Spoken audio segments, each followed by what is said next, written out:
Here's a question. What's the greatest Gravedigger chassis of all time?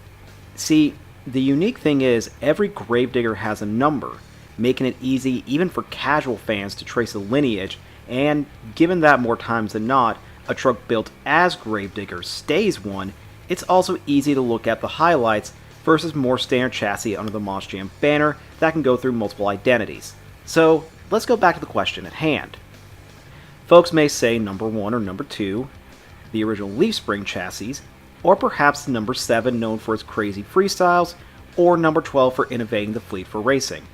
Perhaps you can go further to number 35, which was Adam Anderson's warhorse for many years, including getting his to-date most recent championship. However, if you ask many fans, there's a number that comes up pretty frequently and for good reason, because this was the longest tenured chassis under its most popular driver and its founder, Dennis Anderson, spanning 8 full seasons of competition until its retirement in 2014. Today, we're going to talk about what is, in my opinion, the greatest Gravedigger of all time, Gravedigger number 20. Let's get started. First, let's go through some history, because in the lineage of number 20, of course, had to follow number 19. 19, debuting in 2004, was a radical change for the Gravedigger name, as the truck was a lean and mean machine, which, while it gave Dennis tremendous success, also did come with breakage and part failure because of its design.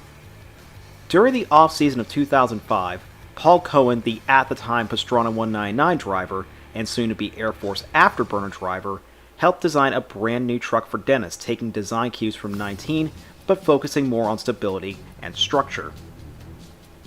19 had a great formula, but being the first of its kind meant there was some room for refinement.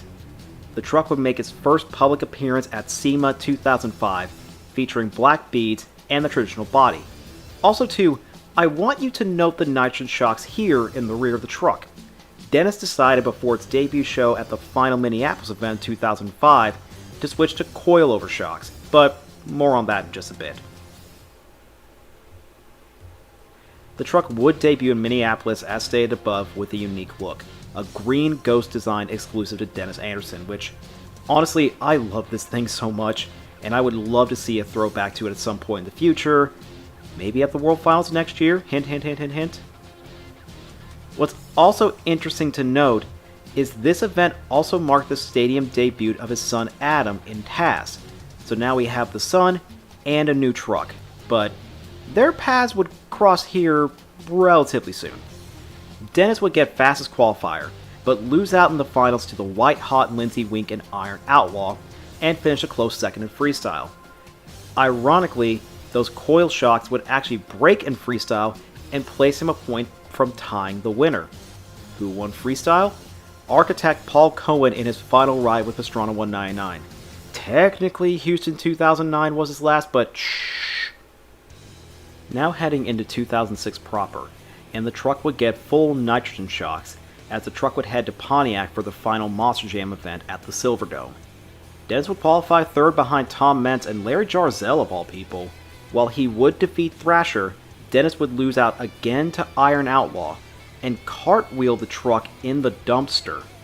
What's wild is Dennis would actually drive the truck away to the pits after this all happened, and make it back for freestyle, where he would lay down a barn burner to secure Digger 20's first win. The next event would be an untelevised stop in San Antonio for an at-the-time rare 2-show stadium event, where Dennis would collect a racing and freestyle win on the weekend, with Paul Cohen taking the others. Seriously, 2006 Paul was cracked.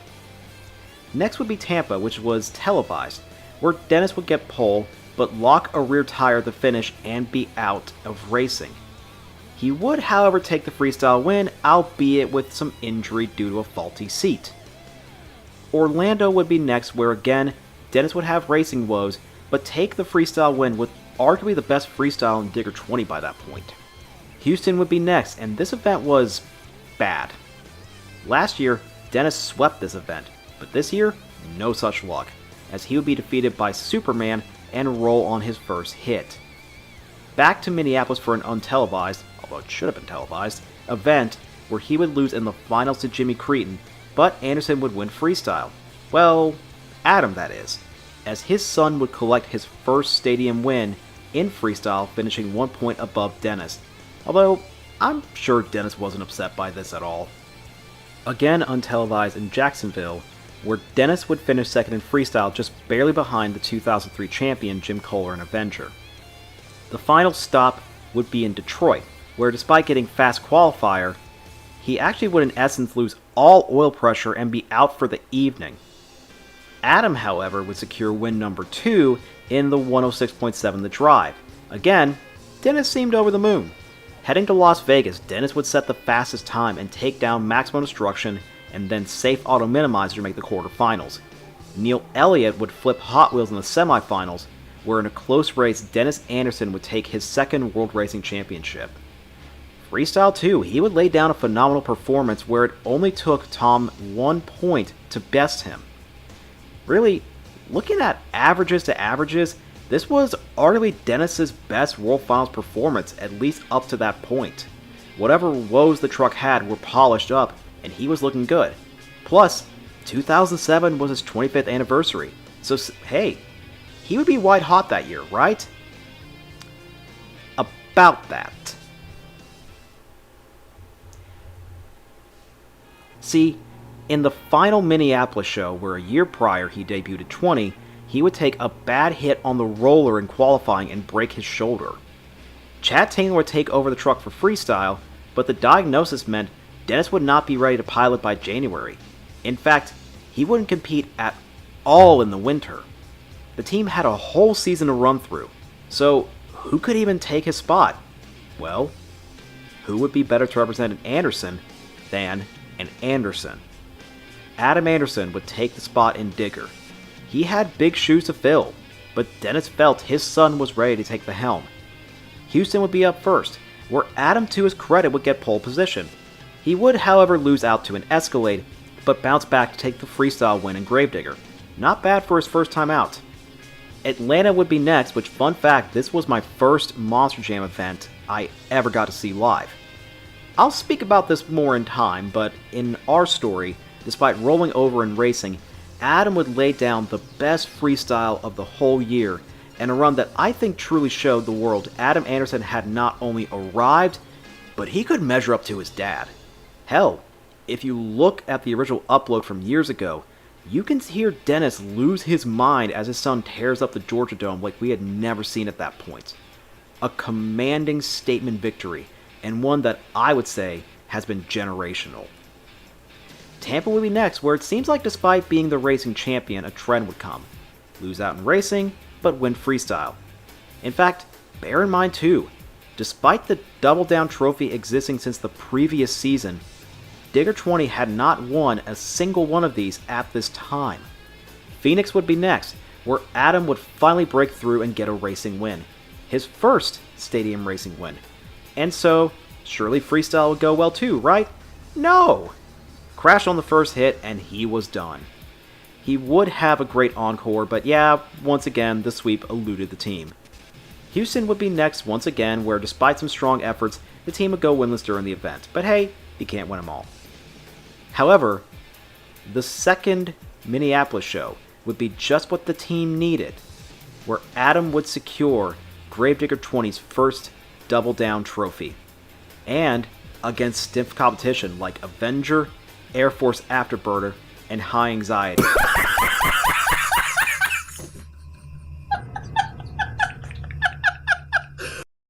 The last stop would be Jacksonville, where Adam would actually tie for the freestyle win against another young hotshot, that being rookie Damon Bradshaw in Air Force Afterburner. By the time Vegas rolled around, Dennis would be healed and would get back into Digger 20 as Adam would return to Taz.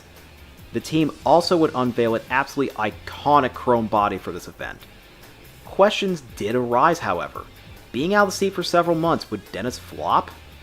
He would qualify 7th, and while not the fastest, would at least get an automatic bid into the second round.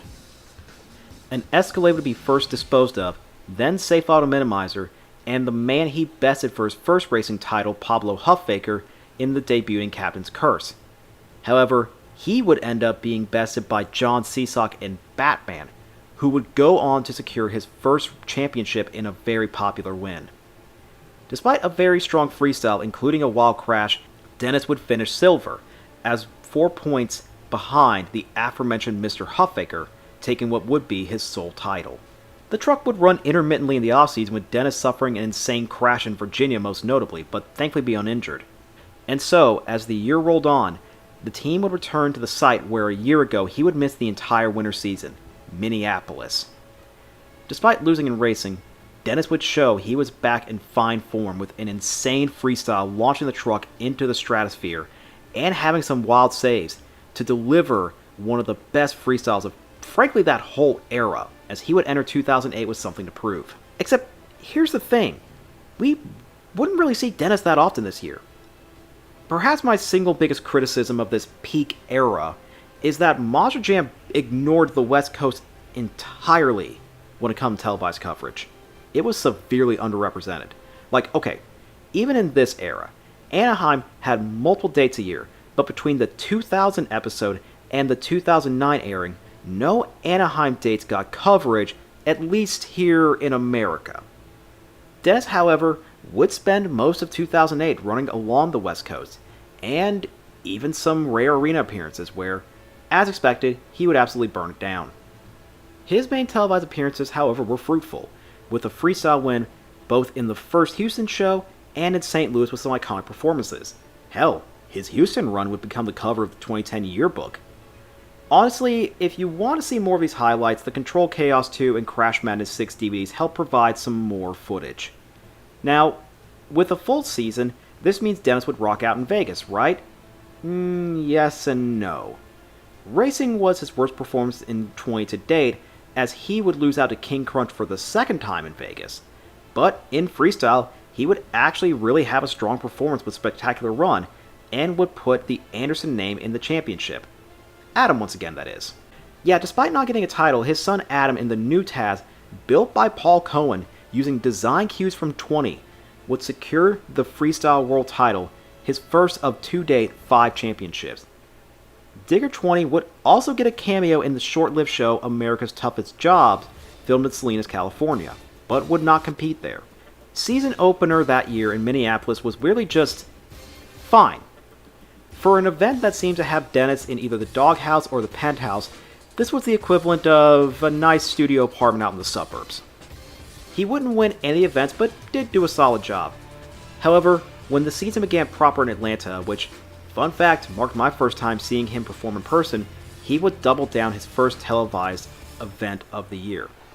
Hell, as far as televised competition goes, Dennis was on kill in 2009.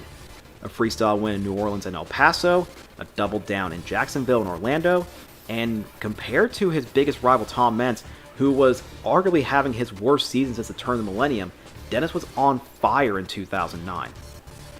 Part of that can be thanked to his now seasoned crew chief, Dustin Brown, who, let me put it like this, if Dennis was Jimmy Johnson, Dustin was Chad Noss. This combo was absolutely lethal during this time.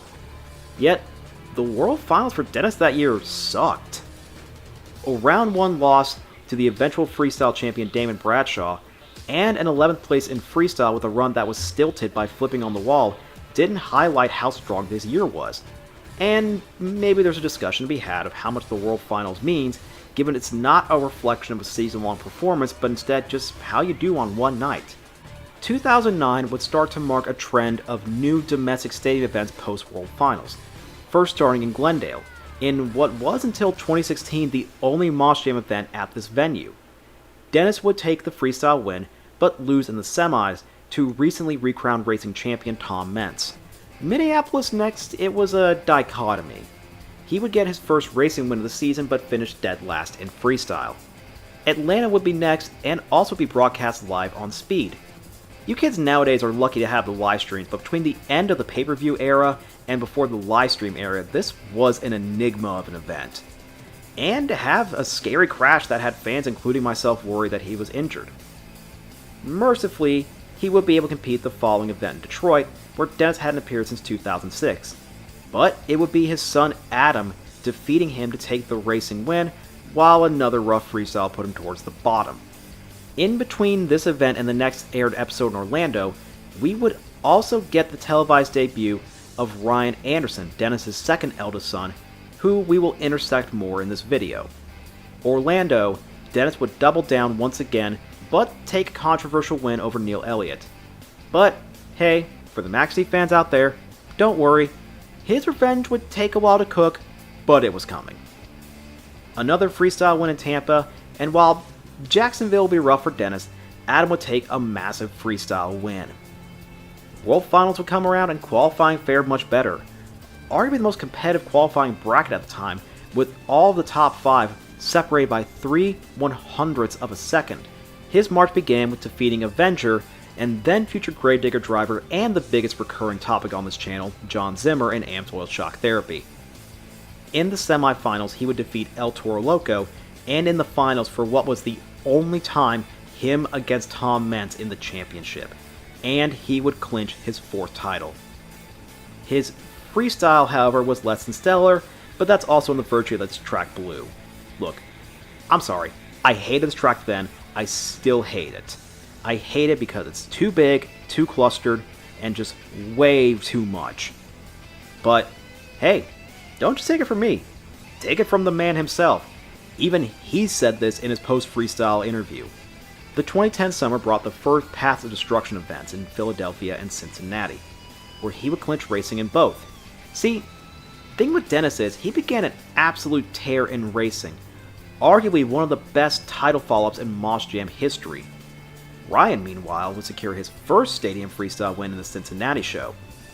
The final event in Minneapolis, he would take one more double down with a fantastic freestyle, ending what was a really strong 2010 for the truck. Now in 2011, Dennis would begin on an absolute tear in racing, as we said, including a double down in Houston and racing wins in Orlando, Tampa, and Jacksonville. However, there's one little bump here. Atlanta. After having to be rescheduled to February, the original driver of Grinder in the January show, Lupe Souza, would not be able to make it, but they wanted representation. And so, in comes Frank Krimmel, who joined the team at the start of that year. In the finals, it would actually be Krimmel to be the one to snap Dennis's racing streak. But, for redemption, Dennis would win freestyle with an insane launch and take his 3rd trophy in the ATL in 3 years. The World Finals, however, would be really rough.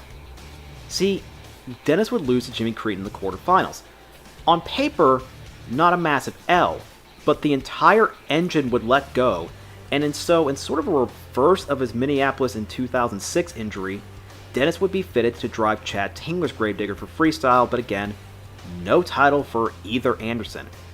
However, Ryan would debut Son of a Digger at the event on a new CRD chassis, which was heavily inspired by the Cohen design. Again, I still fully believe that this truck influenced basically every modern chassis you see today. Heading into Path of Destruction, there were now 3 events, with Cincinnati, Philadelphia, and Baltimore. While Cincy and Baltimore would go winless, a wild freestyle in Philly would secure the first freestyle win for Digger 20. But notice the language there. I specified the truck, but I didn't say Dennis. No. Instead, the 2010 freestyle champion Charlie Pauken would be one of only a handful of drivers to pilot 20 in active competition and win. Dennis was at the time filming the show around the world in 80 ways. Something that I'm not even sure most Moss Truck fans even remember, but filming did take place during the Philly event, and so Pauken would take the helm. While 2011 ended on a less than stellar note in Minneapolis, 2012 was going to be a massive year, as the team would celebrate the 30th anniversary of Gravedigger, with Dennis piloting 2 alternating schemes for the season. And can I say, looking back on history, the green scheme was the more successful one. I do personally like the purple one more, but go look back at Dennis's most notable highlights from this year, and a lot of times, and more times than not, it's with the green body. For example, the opening stadium event, where Dennis would win racing in Atlanta and get the biggest air I think I've ever seen in person with an insane launch. Seriously, hearing the zoomies scream while this thing was at eye level with me in the concourse made the hair on my arm stand up. This is and was legitimately insane. How about his arena appearance in Worcester? That was wild. Or his somersault crash in Jacksonville. The purple body did have success, don't get me wrong, including his only stadium double down of the year in Syracuse. And while the success wasn't as abundant as his 20th, the level of competition stepping up, I venture, is the reason. Now, the World Finals was a big digger celebration, with Dennis having 2 Spectrachrome bodies that he would run in racing and freestyle. Yeah, too bad it didn't seem to result in success. He did have a good run going in freestyle before rolling, but no one from Team Digger took a title that night. The new Path of Destruction Tour, however, did yield a good amount of success for Dennis, with a racing win in Philadelphia and a clean sweep in Baltimore in, again, guess what? The green body. The final event in Minneapolis, Dennis would fall 1 point short of the freestyle win, but Anderson still took the crown, so I have to imagine there wasn't any hurt feelings on that one. 2013 would mark the 8th season for Digger 20, and although no one knew it at the time, would also be the last. So, let's see how it fared in its swan song. First, some additional context. Dustin Brown would make his transition from crew chief to pilot, driving Wolverine alongside Dennis, and yet Dennis was as dialed in as ever. A massive freestyle win in Houston, another double down in Atlanta, a double down in Anaheim with an insane twist save, a freestyle win in a soupy Jacksonville, a racing win in Detroit, a freestyle win in Indianapolis, and a freestyle win in Syracuse with a spiral twist that's still one of the most notable highlights of the 2010s. You legit would not have been able to tell that this truck was as aged as it was. The World Finals unfortunately didn't play out, although again, Anderson did take a crown. In fact, Dennis never got another title after 2010. He damn sure got close, however, especially in his last competition, but it just never clinched up. Sadly too, the Path of Destruction Tour yielded no more wins, nor the final Minneapolis show in the Metrodome. Following this event, Digger 20 would be retired, not repurposed or anything. It never touched a track again after this. Pretty much 8 years to the day, some almost 3,000 days since its debut, the most iconic Gravedigger chassis of all time would be retired. Dennis would debut Gravedigger 30, which he would pilot only for a comparatively short 3 seasons before his early retirement in 2017. Now, it's time for me to pull back the mask a bit. I'm calling this the best Digger not just for what it represents, but also acknowledging my pure, unadulterated bias. I saw this truck 7 times. The first Monster Jam event I ever went to, Digger 20. The 2-date only World Finals I ever attended, Digger 20, sorta. Dennis's 3 double downs in Atlanta, Digger 20. The greatest memories I have of Gravedigger are associated with this single chassis. I've said it before, but I'm a 2000s kid. I was 9 years old when this truck debuted, and when it retired, I was heading into my final semester of high school. This truck was absolutely seminal in my fandom of the sport, to go from a kid glued to the TV talking about this new green ghost design to watching YouTube videos on my own laptop. It hits a chord of nostalgia that legitimately no other Gravedigger has, and frankly probably never will. The design philosophy of so many modern trucks follow what this truck was able to show. In a way, it helped pave the path for the CRD, Eddy, TMS, so on and so forth chassis we see as the standard of today. This truck was extremely special, and, in my opinion, the greatest Gravedigger of all time. Now, may it rust in peace. But anyways, I've gone off track, and I'll see you all next time.